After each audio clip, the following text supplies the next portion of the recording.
Isa na namang mapagpalang araw na tayo ay muling nabigyan ng pagkakataon para lutuan natin ang ating mga mahal sa buhay at nagkatay nga ako ng dalawang native na manok.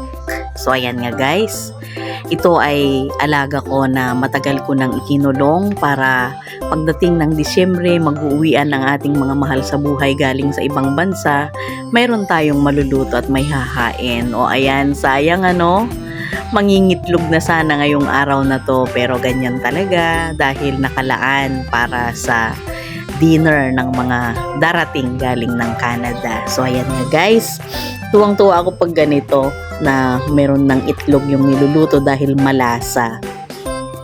So ayan nga, itinabi ko yung itlog dahil para kay Apo Lakay. So eto, napakataba ng manok na aking kinatay. Ang tawag nila ay Bisaya, pero sa amin naman ng mga Ilocano ay native na manok. So ayan nga, atin niluto muna sa luya para matanggal ang langsa at saka tayo mamaya maggigisa. Ganyan po ang ginagawa ko, unang lutuin yan sa luya para at least manuot-nuot yung amoy ng luya. So ayan, magigisa na po tayo. Ilalagay natin ang luya, sunod ang bawang at sibuyas.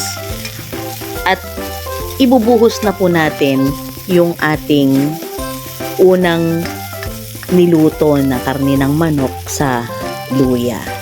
So ganyan po ako magluto guys, para at least alam natin na natanggal yung langsa ng ating lulutuing karne at lumabas talaga yung lasa niya. At mamaya ay ililipat natin sa mas malaking kaldero para at least doon natin itutuloy na pakukuluan dahil aabot ito ng 1.5 oras sa aking pagpapalambot.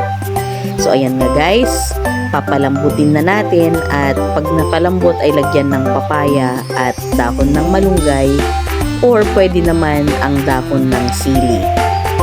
So ayan nga guys, isang napakasarap, malinamnam na sabaw ng native na manok at alam ko na mag-i-enjoy ang aking pinsan, ang aking pamangkin at mga apo na galing pa ng Canada.